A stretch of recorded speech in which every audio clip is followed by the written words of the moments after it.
Dominant Protector. Credit to the author. 1111-20. Ang mga pangalan po na nandito ay galing sa mga name generator. Kaya kung meron man pagkakatulad sa mga pangalan ng totoong tao o lugar, ito ay tunay na hindi sinasadya. Ngunit ano man ang mangyari, nasa ospital na siya, wala ng paraan para makatakbo siya pabalik sa istasyon ng tren ngayon, kailangan niya magbayad muna ng pera. Pumili siya at binayaran ang bayad sa surgery, ngunit napagtanto, sa gulat, na may isang note sa package, may nakalagay na numero ng telepono at isang address. Kaya nag-iwan na siya ng note. Nakahinga siya ng maluwag, na wala ang pag-aalala. Ngayon kailangan lang niyang makakuha ng sapat na pera at mababayaran niya ito sa address na ito. Maingat niyang iniligpit ang note, at pinuntahan si Kent dala ang resibo. Naghihintay si Galton sa istasyon ng tren, nag-aalala na hindi niya ito mahahanap kung aalis siya. Ang pera ay hindi masyadong mahalaga, ngunit ang address ay napakahalaga. At kaya hindi siya naglakas loob na umalis, umupo siya sa bench, at lumipas ang oras, dumilim at muling lumiwanag, at dumilim muli. Lumipas ang 2 araw, hindi pa rin bumabalik si Akira. Noon lang napagtanto ni Galton na na-scam siya. Itong malaking sinungaling na babae, niloko niya ako. Frustrated na sabi ni Galton habang nakatingin sa malaking istasyon ng tren. Napakatagal na, at hindi pa rin nagpapakita si Akira. Siya ay tapat at simple, ngunit kahit na naiintindihan niya kung ano ang ibig sabihin nito. Siya ay medyo nababagabag. Ang babae ay maaaring magnakaw lamang ng pera, ngunit hindi ba niya maibabalik ang tala? Ano ang dapat niyang gawin sa kanyang malaking gawain ng pagpapakuha ng gamot kay Boss Terence ngayon? Malakas siyang bumantong hininga at bumangon, tinapik-tapik ang kanyang puwet at walang awa na umalis sa lugar. Kailangan niyang maghanap ng makakain sa ngayon. 2 araw na ang nakalipas, at malapit na siyang mamatay sa gutom. Sa kabutihang palad para sa kanya, ang kanyang katawan ay hindi normal na malusog. Isang normal na tao ay malamang napatay na ngayon.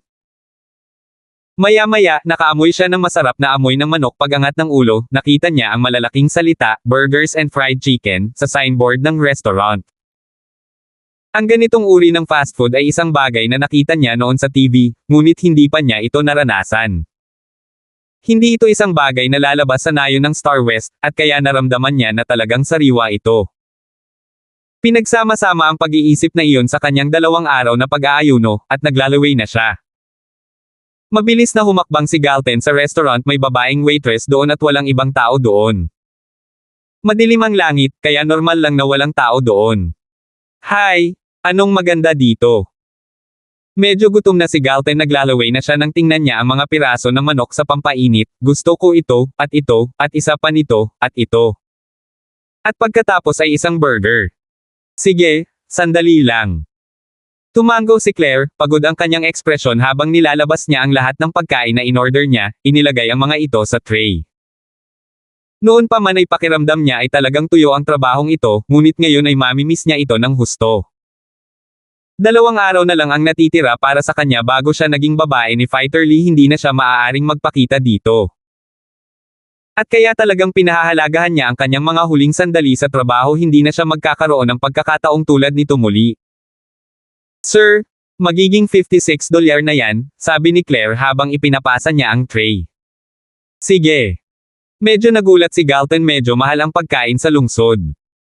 Ang pagkain ito ay sapat na para makakain ng isang pamilya sa loob ng ilang araw.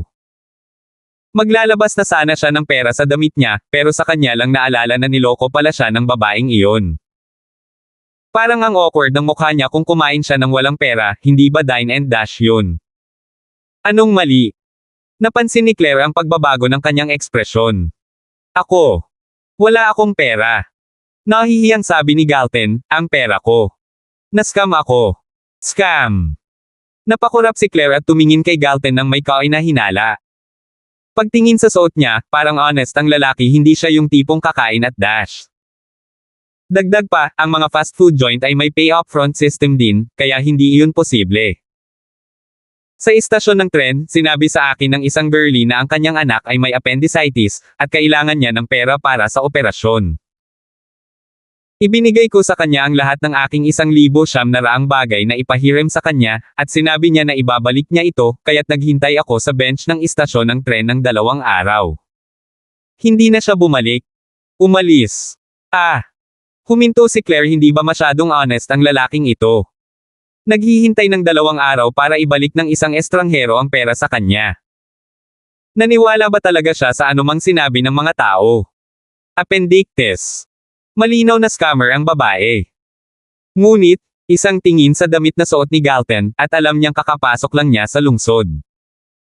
Ang mga taong tulad niya ay napakatapat, at hindi ganoon kalaki ang sorpresa na siya ay na-scam. Hindi niya maiwasang makiramay nang mabalitaan niyang 2 araw na itong hindi kumakain, this food. Consider it my treat. Bilisan mo kumain, huwag kang magpapagutom. Pupunta na sana siya sa fighter list, at alam niyang hindi na siya matutulungan ng pera. Ang lalaki ay hindi nagkukulang sa pera, kaya't wala siyang pakialam na gumawa ng mabuting gawa dito. Sa madaling salita, si Galton ay nasa parehong sitwasyon ng kanyang ama na si Randy, parehong na-scam, at pakiramdam niya ay gusto niya itong tulungan kung maaari. Ay! Hindi ko kaya. Napakamot ng ulo si Galton, hindi inaasahan na bibilhan siya ni Claire ng ganitong pagkain. Ang babaeng ito ay hindi kasing ganda ng babaeng nanloko sa kanya, ngunit isa itong diyosa sa mga diyosa sa kanyang paningin. Mas maganda pa sa lahat ng babae sa village niya. Dagdag pa, ang imahe ni Akira sa mga mata ni Galton ay bumagsak na, habang ang kabaitan sa kanyang harapan ay nasa tuktok nito. Nagtaka siya kung bakit ang 2 magagandang babae na nakatira sa parehong lungsod ay magkakaroon ng napakalaking agwat sa pagitan nila. Ayos lang, mabait ka, at na-scam ka lang. Bilisan mo at kumain, lalamag ka na. Sabi ni Claire. Then I'll dig in. I'll pay you back once I found that scammer girlie. Sabi ni Galton habang naglalaway sa manok. With that, dinala niya ang tray sa isang table at masayang kinain lahat. Nang makitang kumakain si Galton ng kanyang manok at burger nang walang pag-aalala, naalala niya ang kanyang kakilakilabot na kapalaran, gaano siya kalungkot. Ang scam ni Galton ay nagpatalo sa kanya ng ilang libong dolyar, ngunit ang scam ng kanyang ama ay nagpatalo sa kanya. 11-12. Bigla siyang nakaramdam ng iyak, kung hindi dahil sa pagpapaalam ni na Fighter Lee at Scorpion sa kanyang mga magulang, nagpakamatay na siya. Hindi na siya maaaring mamatay ngayon dahil ang kanyang buhay ay hindi niya sariling kunin. Sa sandaling iyon, naramdaman niyang tumulo ang kanyang mga luha sa kanyang pisngi, at nagsimula siyang humagulgol. Ine-enjoy lang ni Galton ang kanyang masarap na pagkain nang marinig niya ang pag-iyak ng dalaga. Iniangat niya ang kanyang ulo upang makitang ito ang babae sa counter. Miss Shopkeeper, anong meron? Mabilis na bumangon si Galton at naglakad. Hindi nagsalita si Claire, at nagpatuloy sa pag-iyak. Ang tanong ni Galton ay talagang nagpulala sa kanyang pag-iyak. Naalala nito ang sitwasyon niya. Girlie, please talk to me. What's wrong? Hindi ka ba ayos kanina lang, bakit ka umiiyak?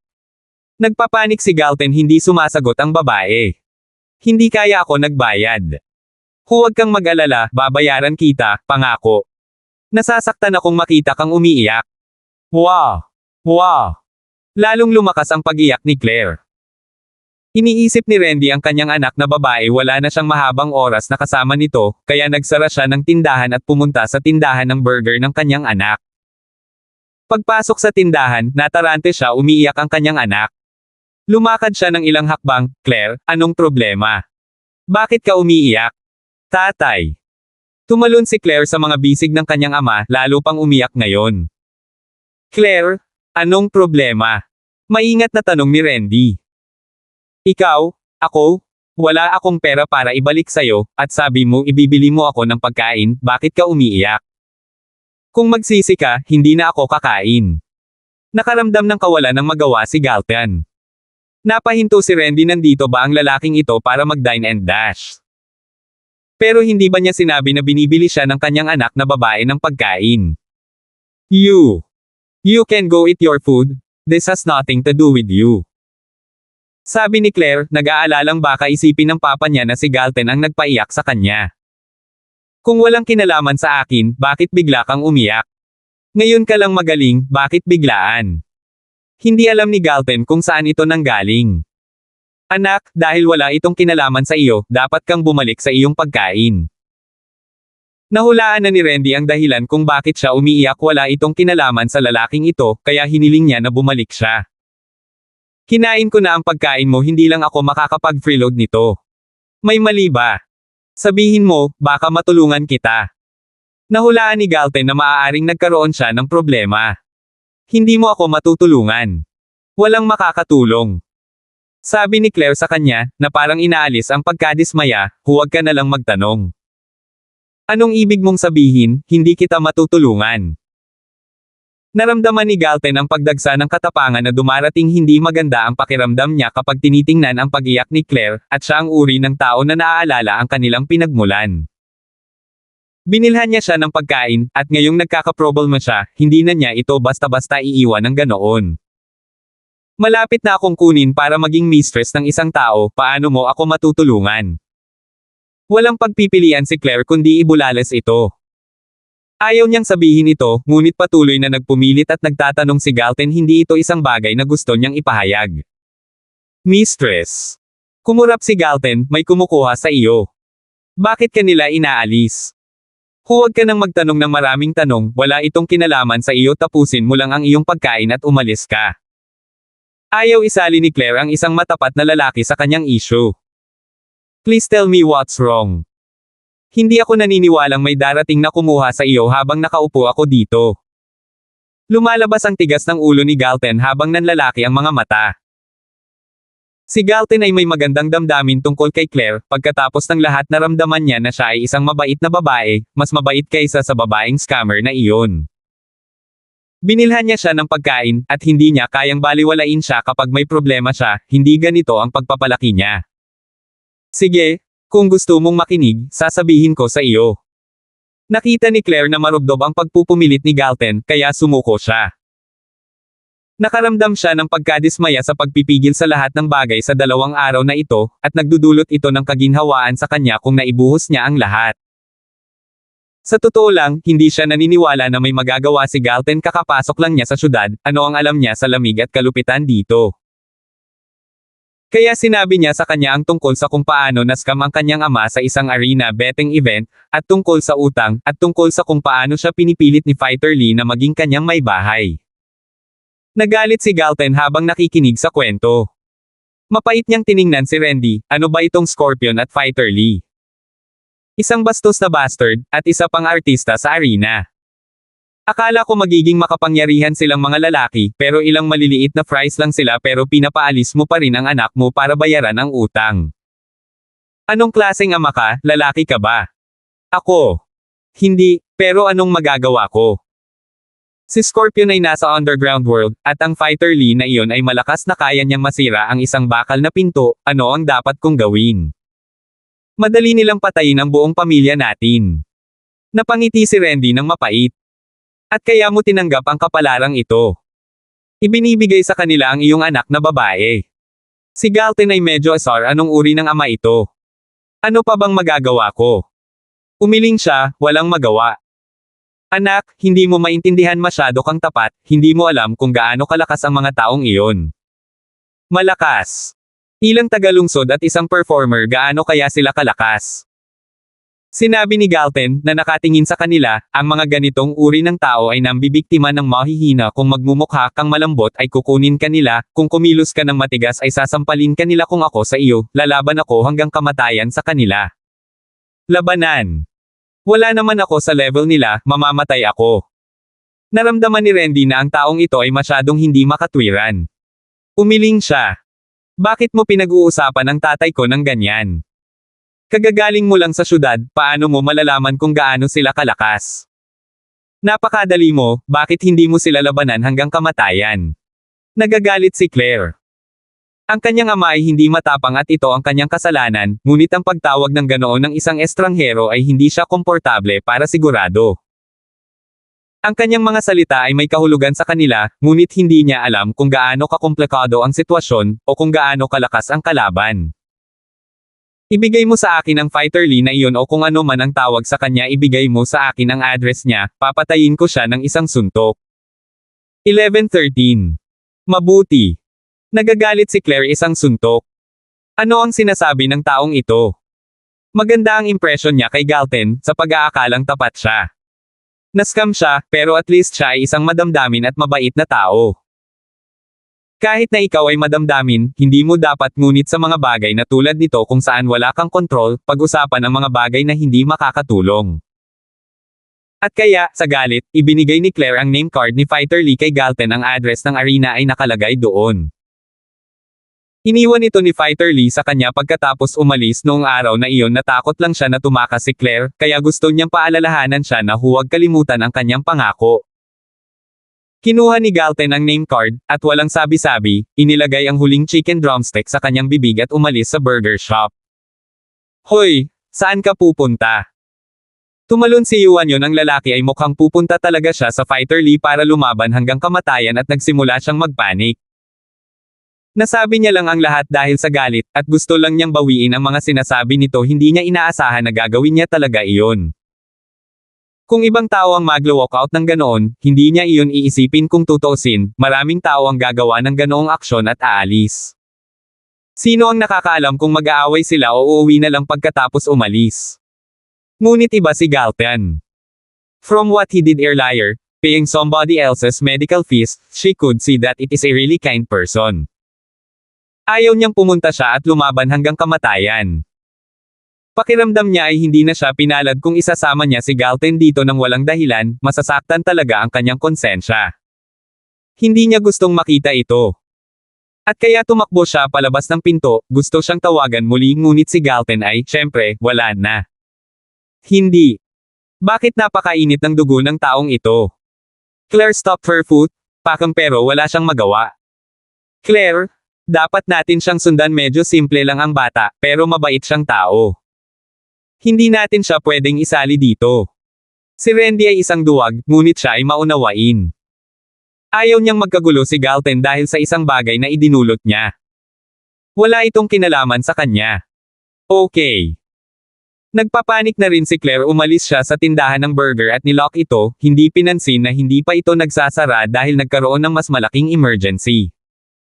Sumakay sila ng taxi at umalis papuntang arena. Ngunit, ang paglock ni Claire sa tindahan ay nagpabagal na sa kanya ng husto. Dagdag pa, walang paraan na ang isang taxi ay magiging kasing bilis ng Galten. Ang kanilang bilis ay limitado sa limitasyon sa mga kalsada sa lungsod, ngunit ang isang tao na tumatakbo ay hindi pinaghihigpitan. Naabutan pa niya ang mga mabangis na hayop, kaya walang paraan na hindi muna siya makarating sa arena. Medyo detalyado ang address, at kailangan lang niyang hilingin sa isang estranghero na kumpirmahin ang lokasyon bago singilin kung nasaan ang arena. Ang underground arena ay ginanap sa isang abandonadong pabrika, ngunit sa ngayon ay maliwanag na may mga ilaw. Sa pasukan, may dalawang malalaking lalaki kasama ang kanilang mga walkie-talkie, maliwanag na alerto. Lumapit si Galten, at pinigilan siya ng dalawa. Sino ka? Sabihin mo ang iyong negosyo. Napatingin ang isa sa mga lalaki kay Galten. Nagsimula na ang arena, at ang pagdating ni Galten sa oras na ito ay nagpapataas ng kanilang mga hinala. Ilipat, may hinahanap ako. Si Galten, natural, ay hindi natatakot sa dalawang lalaking ito. Matangkad sila, ngunit talagang kaya lang nilang takutin ang ilang mga normal na tao. Sa pananaw ni Galten, hindi man lang siya nag-alala tungkol sa mga baboy ramo o oso. Arogante bastard, nandito ka para manggulo, di ba? Imulat mo ang iyong mga mata at tingnan kung nasaan ka. Lalagdaan ka ng death wish kung may gagawin ka. Nakangiti ang lalaki habang nakatingin kay Galten, para siyang tulala. Ngunit may mas magandang bagay si Galten na dapat gawin. Pumunta siya rito para gawin ang isang simpleng bagay, at iyon ay upang patayin si Fighter Lee. Binigyan niya ang lalaki ng isang sampal, at ang lalaki ay lumipad na may sigaw sa sakit, na bumagsak sa sahig. With that, pumasok siya sa arena. Ang arena ay napuno ng mga ilaw at mga tao, at sa entablado ay may dalawang lalaki na nag-aaway-away din ang mga tao, ngunit ang mga taong ito ay walang kinalaman sa kanya. Pumunta siya dito para kay Fighter Lee. Pero saan niya hahanapin ang lalaking ito sa isang malaking arena na ganito? Naisip niya ito, at nagpas siyang tumalon na lang sa entablado ng arena. Sa gilid ng arena ay ang judge at ilang staff, at halos wala na silang oras para mag-react sa bilis ni Galten. Siya ay nasa entablado bago nila ito namalayan. Biglang natigilan ang mga taong tumataya at nag-cheer nang makita ang isang ekstrang lalaki sa entablado. Nagulat silang tumawag. Walang nakakaalam kung saan nanggaling ang mukhang village na ito. Nagulat din ang dalawang mag-away saan galing ang lalaking ito. Nasaan si Fighter Lee? Lumabas ka at papatayin kita sa isang putok. Pumunta rito si Galton para gawin ang isang simpleng bagay kung papatayin niya ang taong ito, hindi na mapipilitin si Claire na maging kanyang may bahay. Paano mapipilit ng isang patay na gawin ang sinuman? Hindi alam ng mga manlalaban kung ano ang nangyayari, ano ang pinag-uusapan ng lokong ito. Nagkatinginan ng dalawa at napatigil sa pag-aaway. Naglakad sila papunta sa Galton. Kung gusto nilang magpatuloy, kailangan muna nilang itapon ang lokong ito. Anak, nandito ka para mag-torbal. Alam mo ang kahihinatnan ng pag-abala sa ating laban. Nagbanta ang isa sa mga mandirigma na may pulang cap. Ikaw si Fighter Lee. Tiningnan ni Galton ang pulang takip. Figure Lee. Anong Figure Lee? Tumigil ang lalaking naka-red cap. Kung hindi ka Fighter Lee, bumaba ka. Nandito ako para patayin siya. Naiinip na iwinagayway ni Galton ang kanyang kamay, sinabihan siyang umalis. Ang bastos, di ba? Dito para patayin si Fighter Lee. Tignan natin kung sino Naramdaman ng pulang takip na lumipad ang kanyang katawan bago niya natapos ang kanyang pangungusap. Sa isang segundo, nahulog siya sa audience section na nagdulot ng kaguluhan sa mga tao. 11:14. Tinapik ni Galton ang kanyang mga kamay at lumingon sa lalaking may berdeng cap. Ikaw ba si Fighter Lee?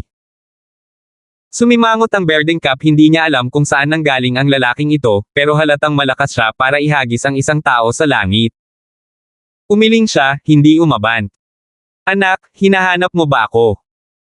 Nakatanggap na ang manlalaban na si Lee ng mga ulat mula sa dalawang lalaki sa labas, na nagsasabi na may sumakay upang manggulo. Siya ang tagapag-alaga ng arena na ito, kaya natural na kailangan niyang suriin kung ano ang nangyayari.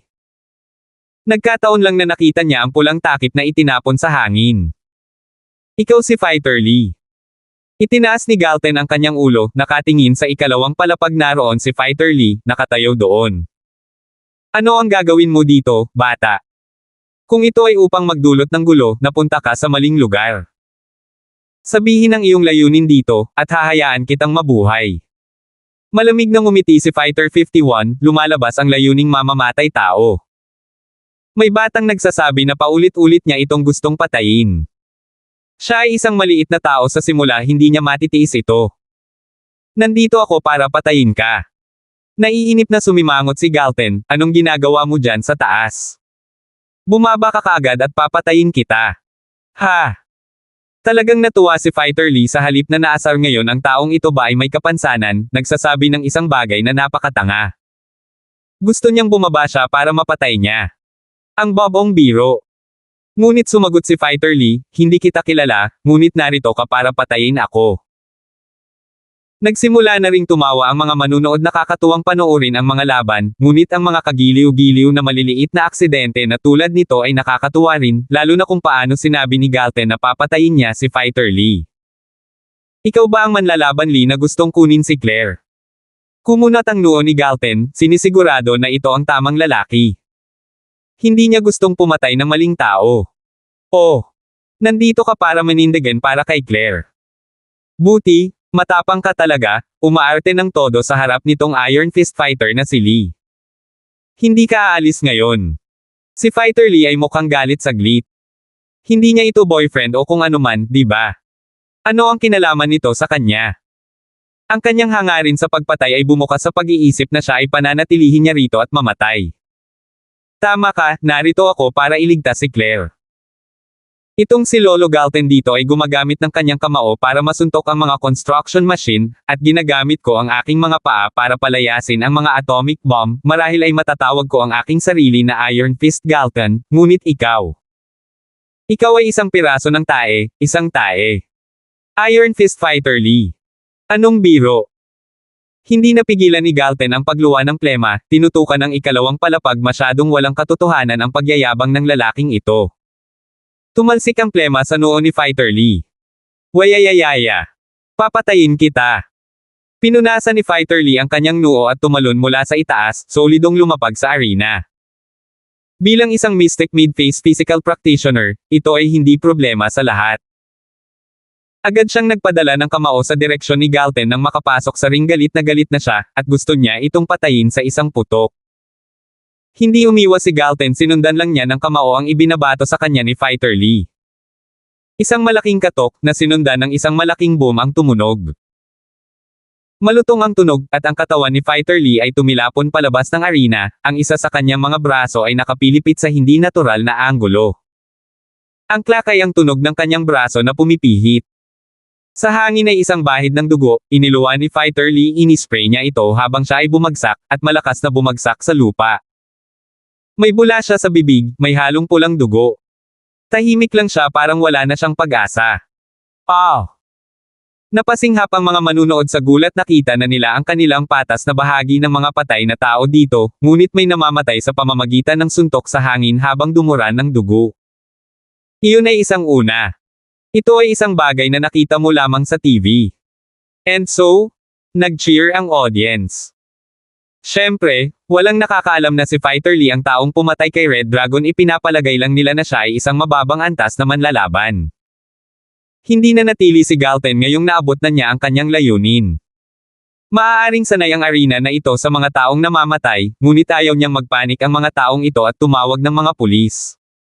Mabilis siyang tumalon sa arena at nawala sa lugar. Pero pagkalabas pa lang niya ng arena ay may human-ong taxi sa harap niya. Si Randy at Claire iyon. Bumaba ang dalawa at tumakbo papunta kay Galten. Nagsalita si Claire, "Okay ka lang? Nakilala mo ba si Fighter Lee? Bilisan mo, tumakbo ka. Napatay ko na siya." Tahimik na sabi ni Galten. Pinatay siya. Nanlaki ang mga mata ni Claire sa hindi makapaniwala. Pinatay siya. Tumango si Galten. Yung taxi. Namalaya na lang ni Claire na binayaran na niya ang taxi, at hindi niya hiniling na maghintay ang driver, wala na ito. Napakamot ng ulo si Galten. Iniunat niya ang kanyang mga braso, at gumamit ng tigi-isang braso para buhatin ang mag-ama habang kumari pa siya ng takbo palayo sa kanila. Nagulat si Claire, tao ba ang lalaking ito? Ganito kabilis ang takbo niya habang nakaakbay ang dalawang tao. Nagulat din si Randy, hindi niya akalaing makakatakbo ng ganito kabilis ang mga tao. Si Galten ay tumakbo ng 1 kilometro bago huminto. Ang bigat ni Claire at Randy ay hindi gaanong kabigat sa kanya, kaya niya ring gawin ng isang baboy ramon na 200 kilo. Paano ka tumakbo ng napakabilis? Tao ka ba? Medyo nabigla si Claire kahit na pinababa siya ni Galten, hawak ang kanyang dibdib na may maputlang mukha. "Nasanay na akong tumakbo sa kabundukan," sabi ni Galten. "Sige, ngayong napatay ko na siya, hindi ka na niya muling guguluhin." Pinatay mo talaga siya. Hindi ka natatakot sa batas. Hindi inakala ni Claire na may papatay talaga si Galten. Hindi siya naniwala noong una, ngunit nang makita niya ang bilis nito ay naniwala siya na hindi siya karaniwang tao. "Hindi ba't sinabi mo na ang mga tao ay regular na namamatay sa arena? Hindi nila matatawag ang mga pulis, tama?" Tumalon si Galten, "Pupunta ba sila sa akin pagkatapos?" Hindi ko alam." Napabuntong hininga si Claire. Hindi nasugatan si Galten, ngunit isinama pa rin nila siya sa kanilang pamilya. Karaniwan ng mga taong namamatay sa arena, at maaaring hindi sila tumawag ng pulis, ngunit natakot si Claire na may mga kaaway na ngayon si Galten na darating para maghiganti. 11:15. Sa isiping iyon, nagsalita si Claire, "Binigyan ako ni Fighter Lee ng pera kanina, pumunta ka sa bahay ko mamaya at kunin mo at tumakbo. Baka hindi ka nila mahanap. Natatakot ako na hindi ka paalisan ng mga tauhan ni Fighter Lee. Siyempre hindi ako matatakot sa mga basurang ganyan, kung darating sila, papatayin ko na lang sila isa-isa." Walang pakialam si Galten sa mga tao sa arena, at saka, "Kung aalis ako, ano ang gagawin mo? Paano kung sinubukan nilang maghiganti sa iyo, hindi ba ako ang gagawa ng gulo para sa iyo?" Iyon ay hindi ganoon kalayo ang iniisip ni Claire. Ano ang pinakamasamang magagawa nila, patayin siya. Gayunpaman, sino ang magnanais na mamatay kung mayroon silang isa pang pagpipilian? Isang tingin sa mukha ni Galten na walang pag-aalinlangan at gusto niyang manatili siya, ngunit ayaw niyang magdulot ng gulo. Ito, ang mga wala akong matitirhan. Sa totoo lang ay nababagay sa akin na tumira sa iyong lugar ng ilang araw. Matapat na sabi ni Galten. Wala siyang pera at walang ID, at nawala pa ang address ni Terence Boss. Saan siya dapat pumunta? "Anak, pinatay mo talaga si Fighter Lee. Buntong hininga si Randy sa buong oras na ito. Ang fighter Lee na iyon ay isang kalokohan, pinatay ko siya sa isang putok. Tumango si Galten. Kung gayon, ano ang gagawin mo sa hinaharap? Bakit ka pumunta sa Starfield? Naramdaman ni Randy na mabuting tao si Galten, nagsimula siyang mag-isip tungkol sa kanilang plano sa hinaharap. Kung maaari niyang hayaan si Galten na manatili sa kanyang tindahan at magtrabaho doon, ito ay isang magandang bagay. Ang lalaki ay mukhang malakas, at siya ay magiging isang mahusay na katulong. Nagbenta rin ang 5 Gold Shop ni Randy ng ilang construction materials, ngunit hindi niya mailipat ang mga materyales sa pintuan ng kanyang customer, kaya hindi maganda ang negosyo. Ang Galten na ito ay mukhang napakalakas, kaya't ang pagdadala ng toilet bowl sa paligid o kung ano man ay hindi magiging problema. Gusto niyang manatili siya. Ang kanyang presensya ay mapoprotektahan din sila mula sa kanilang mga kaaway. Ano ang mawawala? Ako. Uncle, to tell the truth, I came here to look for my boss, but my money and the address were in the same package, and the girl scammed it from me. Hindi ko rin siya makontak ngayon, hindi ko alam kung ano ang dapat kong gawin, biglang naalala ni Galten ang katangahang nangyari. Nalungkot siya. Naghihintay pa rin si Terence para sa kanyang gamot, at mahusay, nawala ang kanyang address at hindi ito maibigay sa kanya. Oh! Paano ito? Paano kung manatili ka sa aking tindahan at tumulong ka muna, tumira sandali sa aking tirahan? Pagkatapos magayos, maaari mong hanapin ang iyong amo. Napaisip si Randy. Sige, Tito, huwag kang mag-alala. Hindi lang kita ililibre, magtatrabaho ako. Malakas ako. Masayang tumango si Galten. Sige, deal. Ano ang pangalan mo, at ano ang pangalan ng boss mo? Tumango si Randy. Makakatipid pa nga siya kung hindi niya kailangang bayaran siya ngayon. Ang pangalan ko ay Jaime, ang boss ko ay si Terence. Sabi ni Galten. Terence. Hindi ko siya kilala, umiling si Randy. Malaki si Starfield, hindi tulad ng nayon, baka pumunta muna tayo sa bahay ko. Maganda yan. Tumango si Galten. Hindi sumang-ayon si Claire sa kung paano umuunlad ang mga bagay, talagang medyo natuwa siya nang imungkahi ito ng kanyang ama. Hindi niya ito gusto sa ganoong paraan o anumang bagay, ngunit mahirap na hindi magkaroon ng interes sa bayani na nagligtas sa dalaga sa pagkabalisa. Wala siyang pakialam kung tumira siya sa bahay nila. At gayon ang ginawa niya. Palaging maasim ang ina ni Claire nitong mga nakaraang araw, alam niya ang nangyari kay Randy at sa kanyang anak na babae, at habang galit talaga siya kay Randy sa pagsusugal, wala siyang magagawa kundi hintayin ang kanilang kapalaran. Naayos na ang kanilang pinto para sa pagpigil sa pagnanakaw, ngunit kahit na ang pinakamurang opsyon ay nagkakahalaga ng 300, sapat na iyon para saktan ang kanyang puso.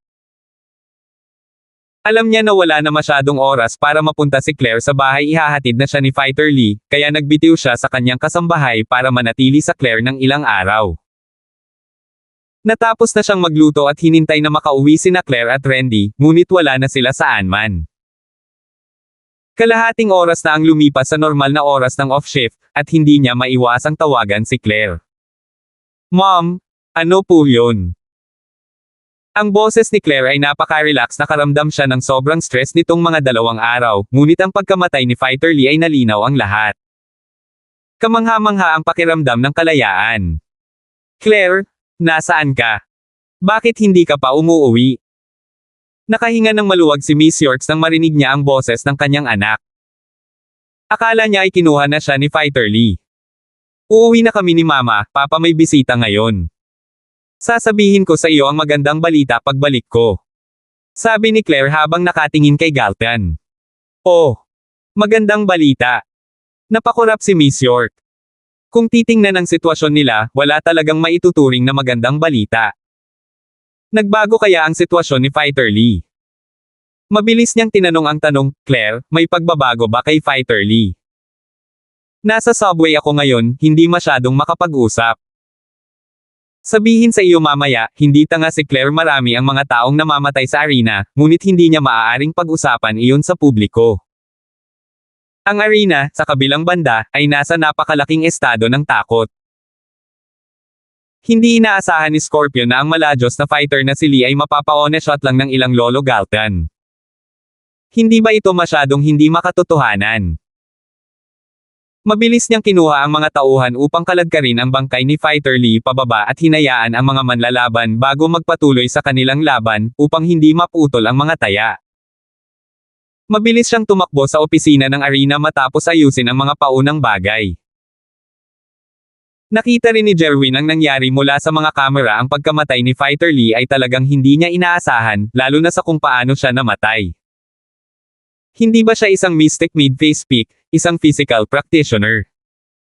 Paano siya namatay ng ganoon lang? Master Jerwin, masamang balita.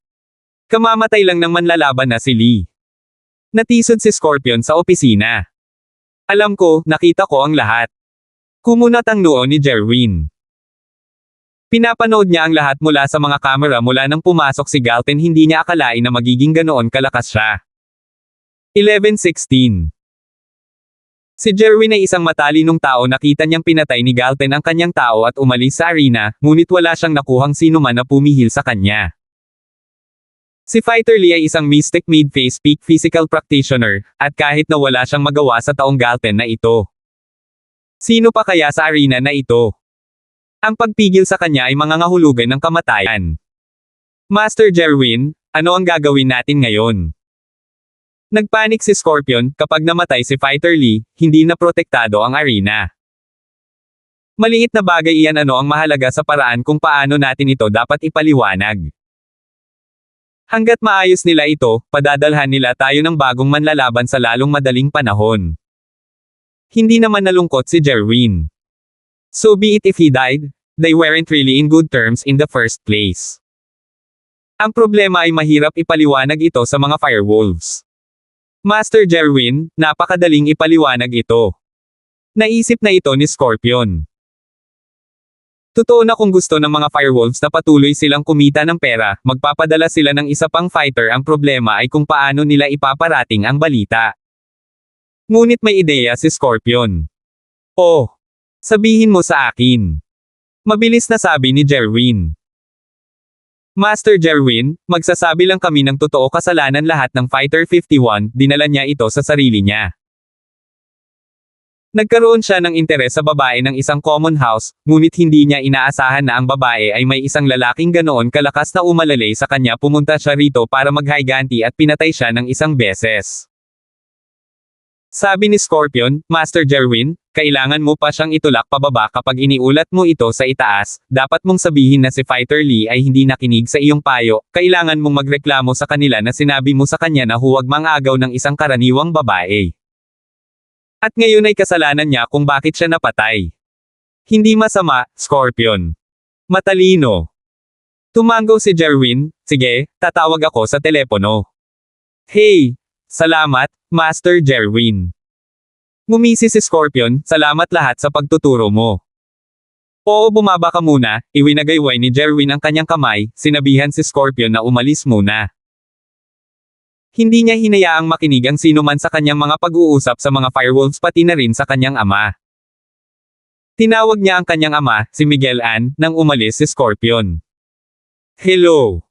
Jerwin, bakit ka tumatawag ng ganitong oras? Kasalukuyang kumakain si Miguel kasama ang second in command ng North Branch ng Firewolves. Tay, nagkaroon ng aksidente. Napatay si Fighter Lee. Sabi ni Jerwin. Ano? Napatay si Fighter Lee. Anong nangyari? Paano nangyari ito? Sumimangot ng husto si Miguel. Ang pagkain ngayon kasama ang pangalawang in command ay sa pangalan ng pinuno ng North Branch. Nangangahulugan ito na nasiyahan sila sa mga resulta ni Jerwin sa mga araw na ito. Kumita siya ng 2 bilyon mula sa napakaliit na panahon. Para siyang higanteng espongha ng pera. Ang bilis ni Jerwin ang pinakamabilis sa kasaysayan ng Firewolves, at ang North Branch ay magbibigay kay Jerwin ng mga benepisyo. Tuwang-tuwa si Miguel tungkol dito, ngunit may nangyari noon.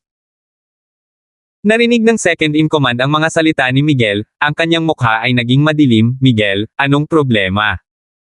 Paano namatay si Fighter Lee? I'm not yet sure. Let me ask the details. Nagsimulang maglabasan si Miguel sa malamig na pawis. Makapangyarihan ang mga firewolves, ngunit isa itong mystic mid-phase peak physical practitioner. Malaking bagay na ito, hindi siya basta-basta mamatay. Hindi ito isang bagay na hahayaan na lang nilang madulash. Ibigay mo sa akin ang telepono, kakausapin ko si Jerwin myself at tingnan kung ano ang nangyari. Sabi ng pangalawang pinuno habang direktang hiningi ang telepono.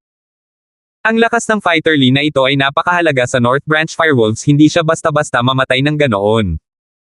Alright. No choice si Miguel, kailangan niyang makinig sa pangalawang pinuno. Nag-aalala siya na maparusahan si Jerwin, ngunit hindi siya makatanggi sa kanya. Nanghihinayang pa nga siyang pumunta dito para mag-dinner ngayon, sana napag-usapan muna niya ito ng anak niya at pinababa ang pinsala. Hello, Jerwin. Anong nangyari? Si Fighter Lee ay master mula sa North Branch namin, bakit patay na siya pagkatapos lumipat sa lugar mo? Paano nangyari ito? Sabi ng pangalawang pinuno pagkatapos kunin ang telepono. Hello, ito ba ang pangalawang pinuno? Naten si Jerwin, ito ang kanyang unang titme talking sa upper echelon ng Firewolves, ngunit nagawa pa rin niya maging mapagpakumbaba at magalang. Ako ito. Paano namatay si Fighter Lee? Ibigay mo sa akin ang mga detalye. Ikalawang pinuno, sa wakas ay nakahanap na ako ng isang boss na irereklamo. Sabi ni Jerwin, na para bang bigo siya sa buong panahon. Ikalawang pinuno, ang fighter na Lee na iyon ay hindi nakinig sa akin, palaging nagdudulot ng gulo at mga bagay-bagay sa paligid at ngayon ay patay na siya dahil may pumunta sa aming pintuan upang patayin siya. Kailangan mo akong panindigan, pangalawang pinuno.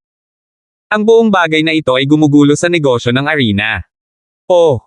Kumurap-kurap ang second in command. Itong tono na nagmumula kay Jerwin ay parang hindi niya kasalanan kung bakit namatay si Fighter Lee. Inaasahan pa niya na hihingi ng tawad si Jerwin, hindi niya akalain na magrereklamo siya kay Fighter Lee. Kumunat ang noo niya, medyo hindi masaya. Jerwin, bakit parang masaya kapag katapos mapatay si Fighter Lee? Alam mo ba na ang pagkamatay ng isang Firewolves Master sa iyong mga kamay ay bahagyang responsibilidad mo? Ang responsibilidad ko. Hindi pwede iyon. Sabi ni Jerwin, nadismaya, ikalawang pinuno, siya ang nagtungo sa kaguluhan na ito, wala itong kinalaman sa akin. Pinuntahan niya at sinaktan ang isang batang babae mula sa isang karaniwang bahay, at dumating ang kanyang lalaki at pinatay siya ng isang putok. Ano ang dapat kong gawin upang matigil ito? Sa kabutihang palad para sa amin ang kanyang lalaki ay makatwiran, alam niyang ibigay ang kanyang paghihiganti sa isa na naging sanhi ng lahat ng awayan ko, at kung hindi man, siya ay nasaroon ng loob. Malaking kawalan. Ano? Iyon ang nangyari. Ang pangalawang pinuno ay huminto, hindi inaasahan na si Fighter Lee ang dahilan ng lahat ng kaguluhang ito, at si Jerwin ay walang kinalaman dito. Halos madala rin si Jerwin sa buong kaguluhang ito. Hindi niya talaga siya kayang bigyan ng sambat o kung ano pa man sa puntong ito, bakit hindi mo siya pinigilan na guluhin ang babae? Ang aming underground arena ay isang ilegal na negosyo sa unang lugar, kailangan nating mag-lay low. 11:17 Noong ika-14 ng Pebrero, ang tradisyonal na araw ng mga puso ng kanluraning kultura. Ang langit ay napuno ng malabalahibo na nyebe, at lahat ay puti. Sa mga bansa sa buong mundo, nagkaroon ng pagdiriwang. Naglakad ang mga mag-asawa sa mga lansangan, matamis at masaya.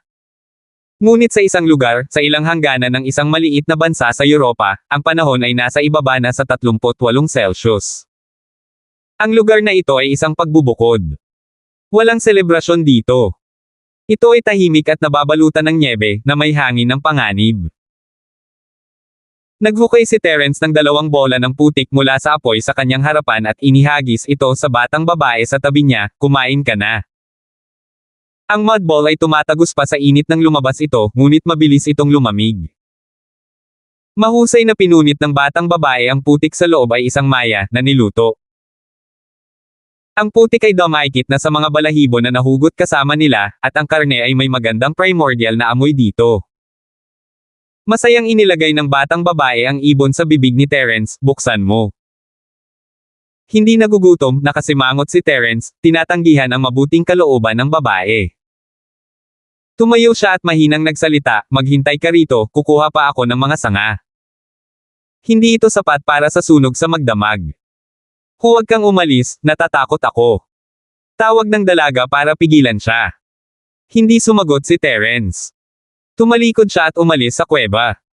"Eagle, hintayin mo ako, tutulungan kita." Inilapag ng batang babae ang karne ng ibon at sumunod kay Terence. Binagalan ni Terence ang kanyang mga yapek, tinitigan ang babae, ngunit hindi siya pinigilan. Ang lupain ay natatakpan ng nyebe, at pati na rin ang mga sanga mahirap hanapin ang mga ito. Si Terence, gayunpaman, ay hindi nagpaplanong maghanap ng mga piraso ng nahulog na kahoy. Tumalon siya sa ibabaw ng puno at nagsimulang magputol ng mga sanga. Nakatingin lang ang babae kay Terence, hindi nakakatulong. She stomps her feet, medyo frustrated. Kung hindi dahil sa katigasan ng ulo niya, hindi na sana magkahiwalay ang dalawa sa party. Nabali ni Terence ang dalawang sanga at tumalon pababa ng tila sapat na. Kumuha siya ng mas malambot na sanga at sinimulang itali silang lahat. "Maaari. Tulungan kita." Sabi ng babae, masama ang pakiramdam na ginagawa ni Terence ang lahat ng trabaho. "Hindi na kailangan," sabi ni Terence na naka-poker face habang tinapos niya ang trabaho at ipinatong ang car goddess sa kanyang likod. Pakiramdam ng batang babae ay napakawalang silbi. Lumapit siya upang tumulong, ngunit wala siyang magawa. "Eagle, pasensya na. Hindi ko alam na magdudulot ako ng labis na gulo." Nitong mga nakaraang araw, hindi man lang gaanong nakausap ni Terence ang babae, maliban sa pagluluto o pagsunog. Akala niya galit siya. "Oh." Mahinang sagot ni Terence at pumasok sa kuweba. "Hoy, nagsorry na ako, bakit hindi mo pa rin ako pinapansin?" Nagpanik na ang dalaga. Ang batang babae ay kinatawan ng isang malaking pamilya sa Avalonia, at pumunta siya rito para pag-usapan ang tungkol sa partnership. Isa lang itong karaniwang kaganapan sa pagpapalitan ng disipulo sa pagitan ng mga makapangyarihang pamilya. Wala talagang anumang panganib sa misyong ito. Inimbitahan lang ni Thomas Fane si Terence na lumahok dito.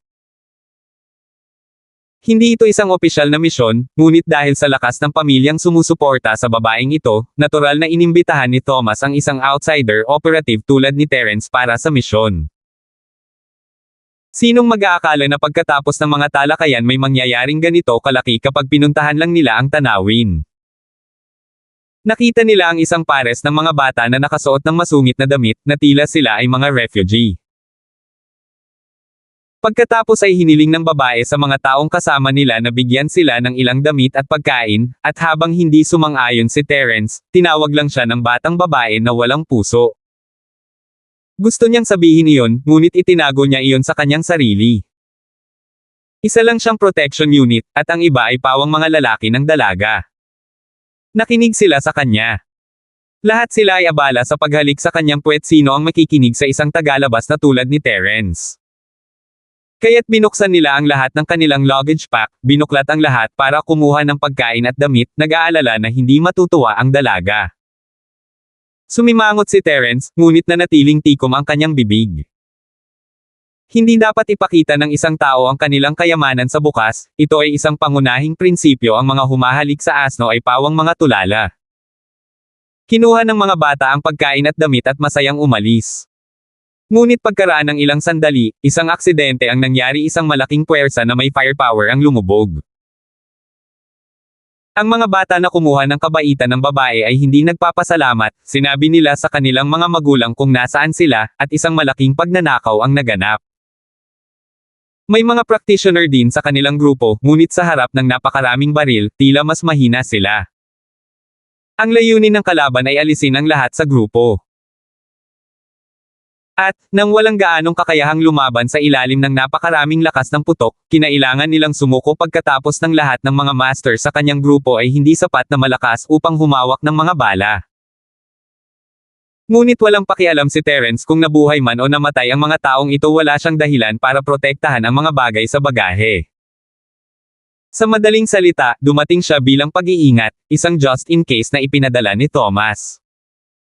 Nilinaw naman ni Thomas, nandito lang siya para bantayan ang dalaga. Kaya kung ang babae ay namatay, ito ay kay Terence. Kung tungkol sa ibang mga tao, maging kung sila ay namatay. Si Terence ay palaging ganito. Pero pera lang ang gusto ng mga taong ito, hindi sila interesadong pumatay, kaya hindi na sila nagdulot ng anumang pinsala maliban sa pagpapatamba ng isang tao o pagkasugat sa kanila. Nang makita niya ito, nakahinga ng maluwag si Terence, ngunit nakatayo pa rin siya sa harap ng babae kung sakali. Pwede bang tumigil na kayo? Maaari naming ibigay sa inyo ang lahat ng pera, ngunit mangyaring itigil ang pananakit sa aming mga tao. Nakonsensya ang dalaga at nagpanik sa pagtawag niya. Sumimangot si Terence ngunit nakuha na ng babae ang kanilang atensyon bago pa niya ito mapigilan. Kunin ang babae. Hindi siya napansin ng armadong lalaki kanina, pero siya lang ang babae dito. Sa isang mundo kung saan bihira ang mga babae, nakita nila ang mga babae na parang mga kayamanan, at medyo interesado ang pinuno sa isang ito. Gusto siyang pigilan ni Terence dahil doon. Ang mga taong ito ay hindi gustong pumatay, ngunit iyon ay hindi nangangahulugan na hindi nila nais na iuwi ang isang babae sa pamamagitan ng puwersa. Ayaw lang nilang pumatay ng malaki-laki dahil mapipilitin ito ng malaki, sadyang digmaan kung talagang magpasya ang kasalukuyang lokal na pamahalaan na kumilos dahil pumatay sila ng mga taong tulad nito, marami pa silang haharapin. 11:18 Ang ilan sa mga individual ng armadong puwersa ay nagsimulang lumipat patungo sa batang babae pagkatapos makatanggap ng mga utos. Hindi inaasahan ng dalaga na magiging hindi epektibo ang kanyang salita.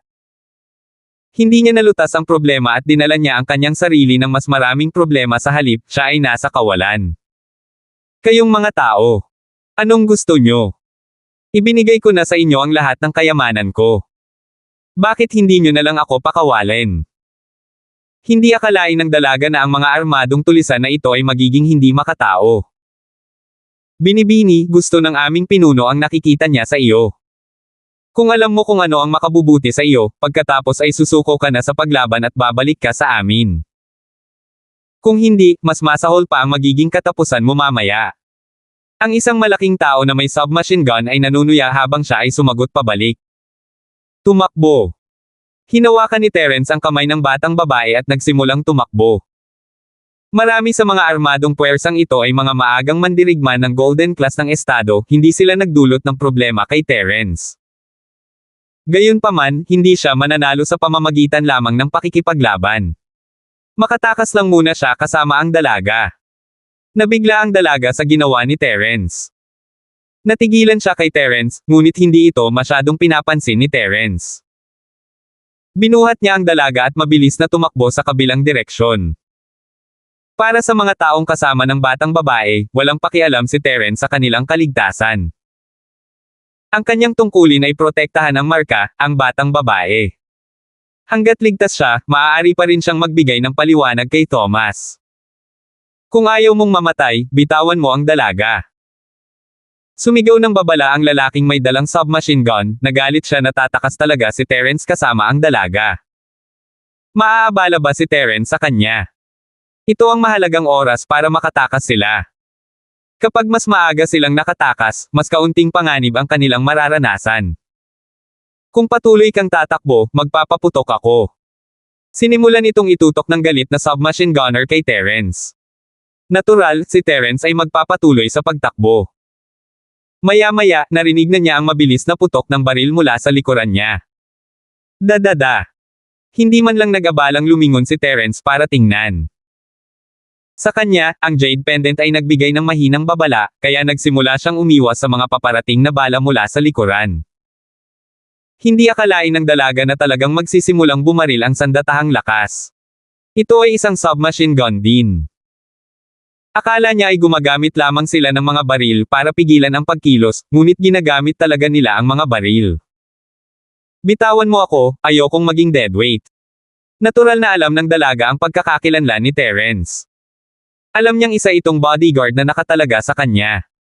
Sa buhay at kamatayan na sitwasyon, wala silang kaugnayan sa isa't isa. Sa mga tagasunod sa kanyang kumpanya, mayroon lamang mga sumasamba sa dalaga. Tanging si Terence lamang ang hindi pinansin ang dalaga at, paminsan-minsan, ay nagpahayag ng kanyang mga pagtutol. Kaya naman nakakatakot ang unang impresyon ng dalaga kay Terence. Naisip niya na napakalamig ng personalidad nito, at hindi man lang siya nito pinahahalagahan. Lalaki ba siya? Gayunpaman, sa sandaling ito, lahat ng kanyang mga tagasunod ay nasa sahig na humihingi ng awa. May mga na-knockout na. Sa kritikal na sandali, si Terence lamang ang nag-aalala para sa kanyang kaligtasan. Nagdulot ito ng bakas ng magandang damdamin para kay Terence sa puso ng dalaga. Hindi dead weight. Gustong ibuka ni Terence ang kanyang bibig para magpaliwanag. Si Terence ay isang taong lubos na tumutugon sa mga pangako. Kung nangako siya sa isang tao, gagawin niya ang lahat para tuparin iyon. Nang nangako siya kay Thomas na protektahan ang kaligtasan ng dalaga, gagawin niya ang lahat para matupad ang kanyang pangako. Bitawan mo ako, may mga baril sila. Sigaw ng dalaga. Naisip niya na kahit na random na pumutok ang submachine gun, hindi sila magkakaroon ng pagkakataong mabuhay. Kung pakakawalan siya nito, maaari niyang subukang harapin ang mga armadong sundalo. Hindi tumugon si Terence sa dalaga. Itinoon niya ang kanyang pag-iisip sa babala na nagmumula sa Jade Pendant. Sa ganitong paraan malalaman niya ang mga bala na nagmumula sa kanyang likuran. Kung siya ay medyo mali, pagkatapos ay agad siyang matamaan. At ito ay hindi lamang isa o dalawang bala, ngunit isang bahay pukyutan ng tuloy-tuloy na mga bala. Nakita ng batang babae na hindi tumugon si Terence kaya nagsimula siyang gumalaw. Sinubukan niyang kumawala sa pagkakahawak ni Terence. Tumigil ka sa paggalaw. Kumunat ang noo ni Terence. Ang malambot na katawan ng batang babae na nasa kamay ni Terence ay nagsimulang umagos ng matamis na pabango. Nakasagabal ito sa konsentrasyon ni Terence.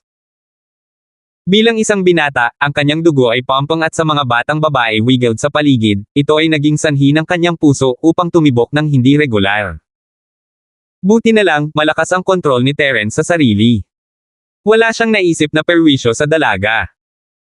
Gayunpaman, sa patuloy na paggalaw, hindi nakayanan ni Terence ang alitan ng katawan.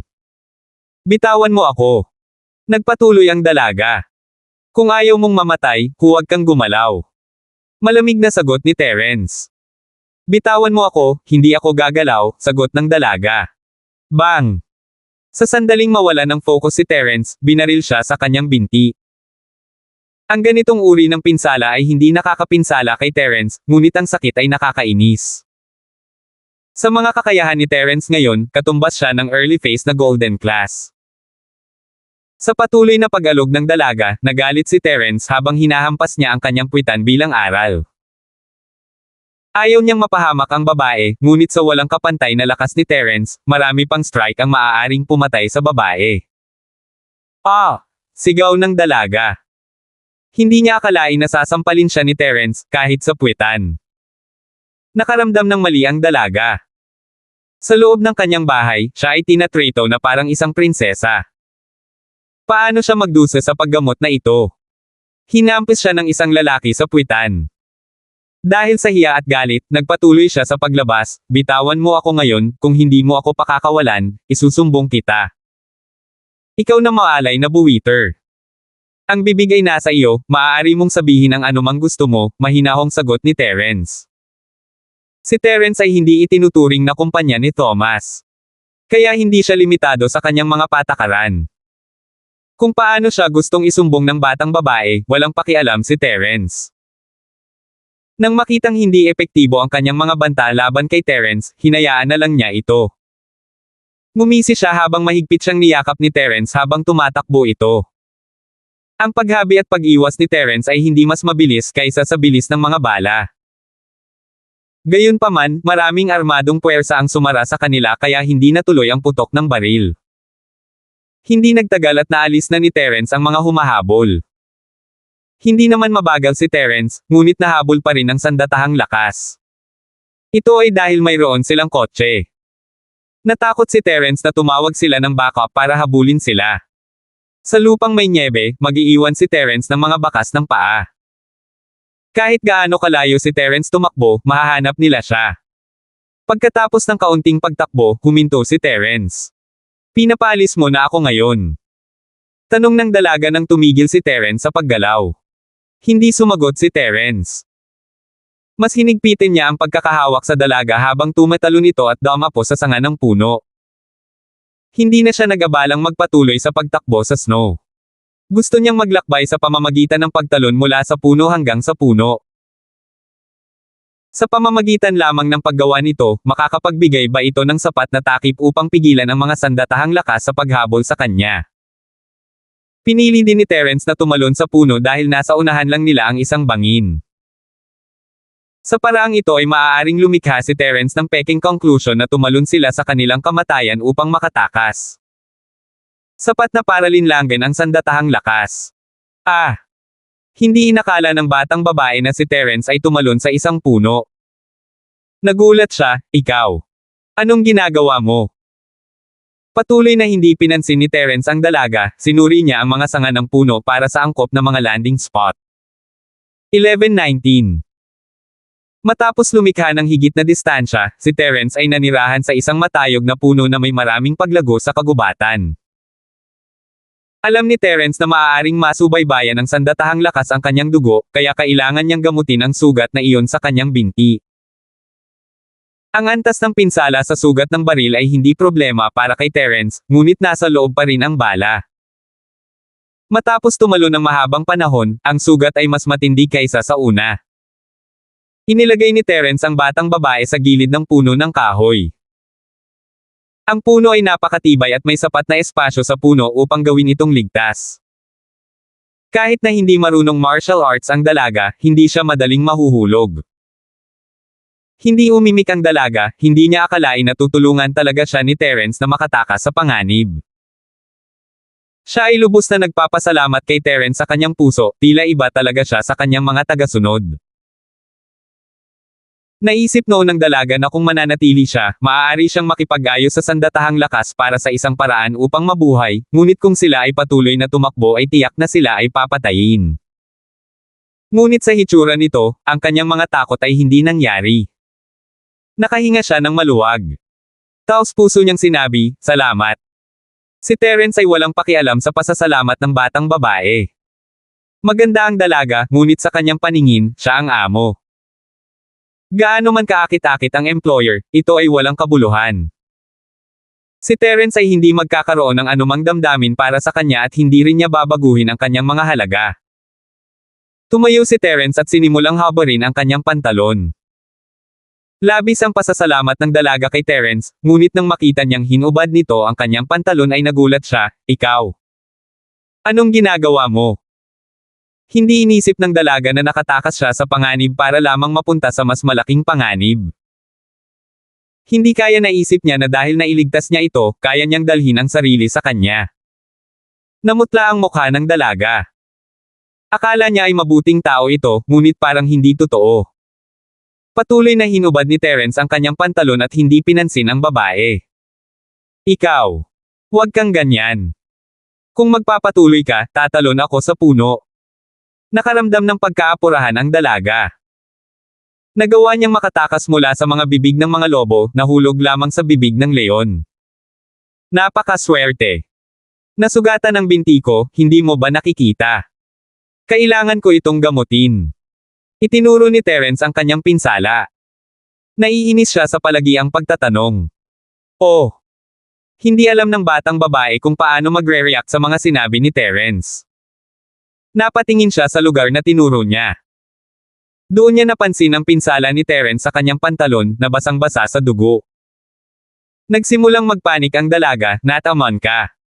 Gaano kalubha? Kung hindi ka kumilos, paano pa ako nabaril?" Namilog ang mga mata ni Terence. Sa bastos na tono, utos niya, "Huwag mo akong abalahin, kailangan kong bunutin ang bala." Oh! Nakaramdam ng panghihinayang ang dalaga. Dahil sa kanya kaya nabaril si Terence. Ngayon na napagtanto niya ito, nakaramdam siya ng paumanhin, "Gusto mo bang tulungan kita?" Hindi na kailangan, malinaw na sagot ni Terence. Mula sa gilid ng kanyang bota, naglabas siya ng maliit na kutsilyo. Kinapa niya ang kanyang sugat para mabunat ang bala. Pagkatapos ay binuhusan niya ng maliit na bote ng pulbos ang sugat. Buong oras na nanunood ang dalaga, may gusto siyang sabihin ngunit narinig niya ang tunog ng motor ng makina. "Huwag kang magsalita."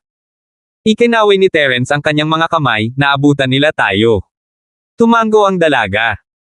Agad siyang tumutok para maalis ang ingay ng kanyang hininga. Casual lang na nagpatrolya ang sasakyan, pagkatapos ay umandar ito sa ibang direksyon. Wala silang napansing kakaiba, kaya hindi sila nakalapit sa kanilang puno. Umalis na sila. Maingat na nagsalita ang dalaga. Oo, sagot ni Terence, habang itinataas niya ang kanyang pantalon. Kung ganoon, dapat ba tayong bumalik? Tanong ng dalaga. Saan pabalik? Sa hula ko, lahat ng followers mo ay naaresto na. Walang alinlangan na gagamitin nila ang mga follower na iyon bilang hostage para makipag-ayos sa lokal na pamahalaan. Hihiling din sila ng malaking halaga bilang reward, sagot ni Terence, kung babalik ka ngayon, makulong ka lang. Kung gayon, mananatili na lang tayo dito, sa puno. May kakaibang ekspresyon ang dalaga. Hindi tayo maaaring bumalik pansamantala, umiling si Terence. Hindi na makabalik. Hindi ba sila umalis? Nag-alinlangan ang dalaga. Babalik sila, sagot ni Terence. Nang marinig ng batang babae ang babala ni Terence, tila hindi ito posible. Gayunpaman, tumango pa rin siya dahil tila hindi siya sasaktan ni Terence.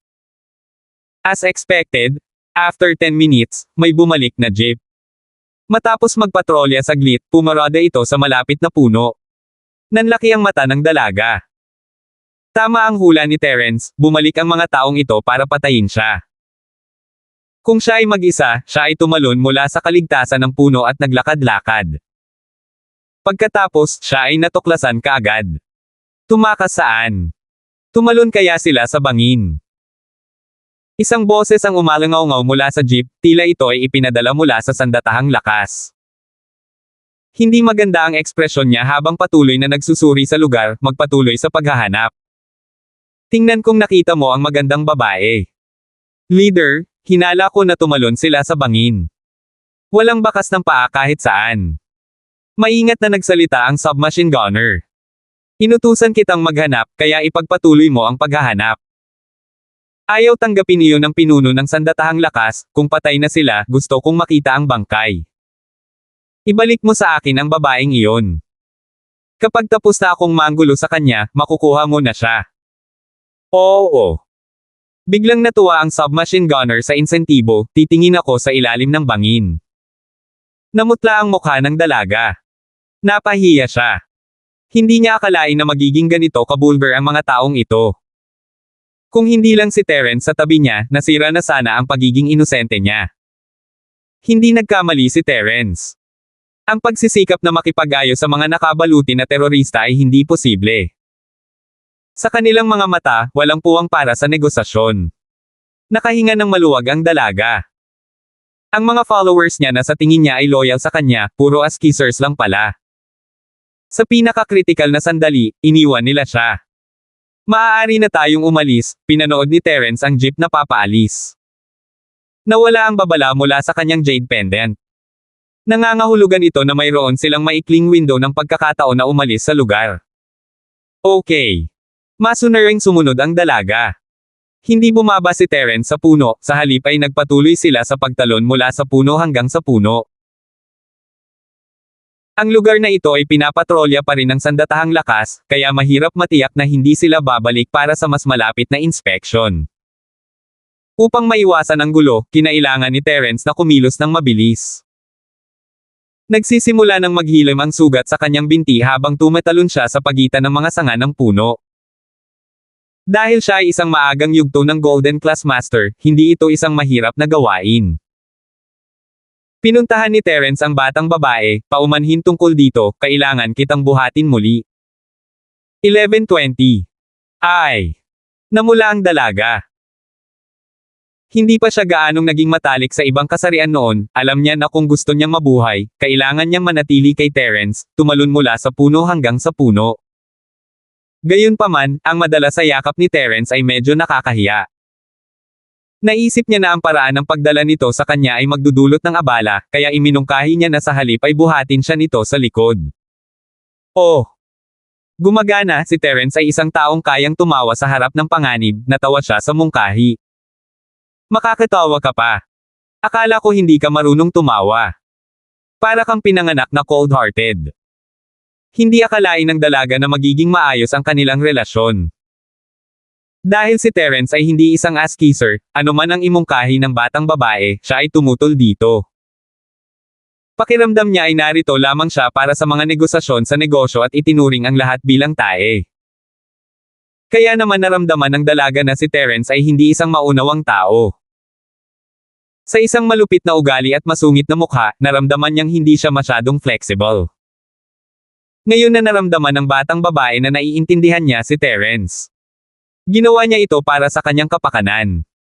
Sa ibang bansa, wala siyang kontak dito. Si Terence ang dalubhasa sa sitwasyong ito. Kung sa simula pa lang ay nakinig siya sa payo nito, hindi sana niya ibinunyag ang kanyang kayamanan, na hindi magdadala ng hindi kinakailangang problema. Hindi sumagot si Terence sa dalaga, tumalikod lang ito para makaakyat ito sa likod nito. Sa edad na 16 na taong gulang, hindi pa ganap na matured ang kanyang dibdib. Habang umaakyat siya sa likod ni Terence, hindi pa rin siya komportable dahil sa sobrang lapit ng dibdib niya sa ibang kasarian. Ngunit sa pagtingin sa kung gaano kalubha ang kanilang sitwasyon, wala siyang karangyan na isipin ito. Ito ay tulad ng sinabi ni Terence, kung siya ay natuklasan kung gayon ang kanyang kawalang kasalanan ay hindi mapoprotektahan. Pagkatapos ng bahagyang pag-aalinlangan, umakyat siya at ipinulupot ang mga braso sa leeg nito. Sinubukan ni Terence na tumayo, hindi niya maiwasang hawakan ang puwitan ng dalaga. Namula ang dalaga, ngunit hindi makita ni Terence ang kanyang ekspresyon. Kahit na ang kanyang puwitan ay napaka-komportable, at ang kanyang dibdib ay mainit, si Terence ay hindi masyadong malalim tungkol dito. Ang buhay nila ang pinakamahalaga ngayon. Tumalon si Terence sa hindi mabilang na mga puno. Makalipas ang halos kalahating oras, sa wakas ay tumigil si Terence sa paggalaw. Malapit siya sa bulubundukin, na dapat ay medyo malayo sa impluwensya ng sandatahang lakas. Binitawan ni Terence ang dalaga habang nagpapahinga, malapit na tayo sa lugar ng kanilang impluwensya, may hawak ka bang cellphone? Makipag-ugnayan sa embahada para magpadala ng helicopter para iligtas tayo. Nasa bag ko, na hindi ko dala. May dala ka ba? Nakapag-relax ang dalaga. Siya ay nasa gilid para sa buong oras na siya ay nasa kanyang likod.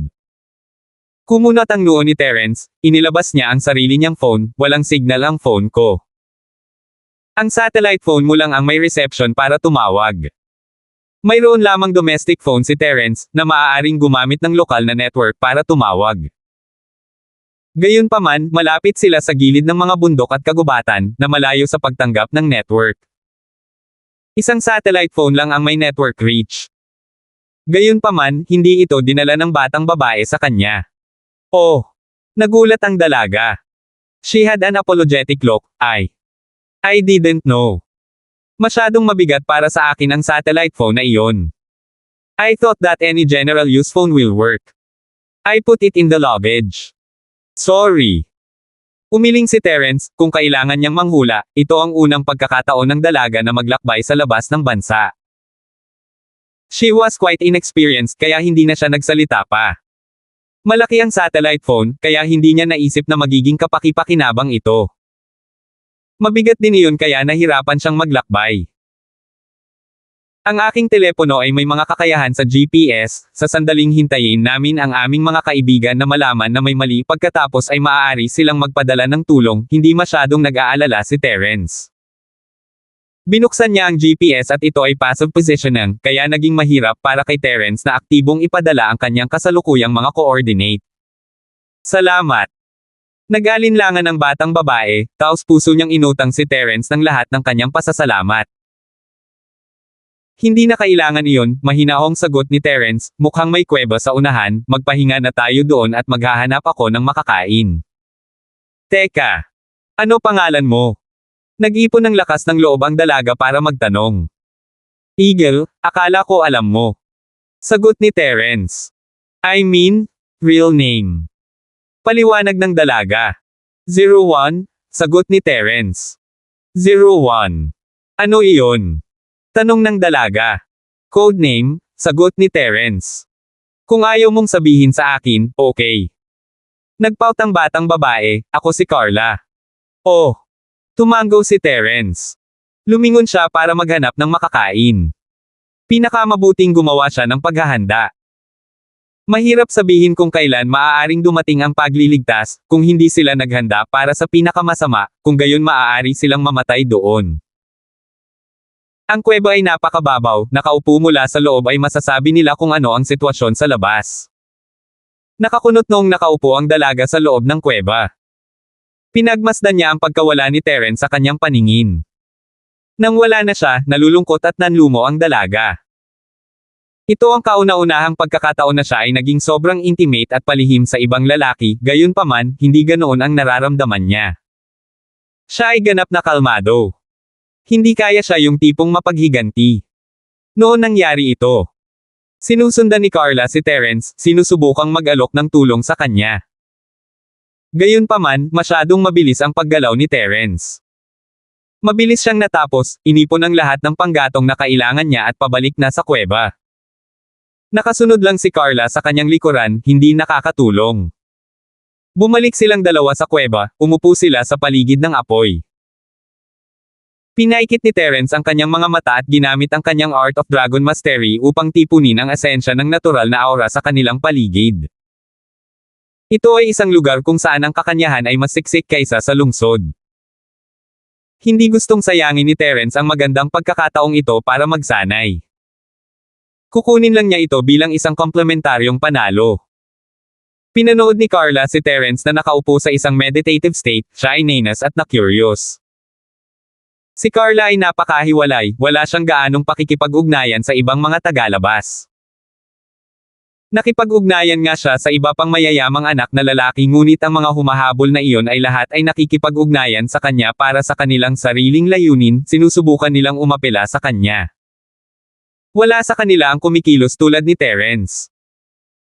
Siyempre, hindi inisip ni Carla na si Terence ay ganoon pala karunong para sadyang gamitin ito para magmukha siyang kaakit-akit. Kung sinadya ito ni Terence noon, ngayon na silang dalawa lang ang magkasama, at naipahayag na niya ang kanyang intensyon, bakit ganito pa rin si Terence? Salamat po at sinamahan ninyo ako, ingat lagi mga master.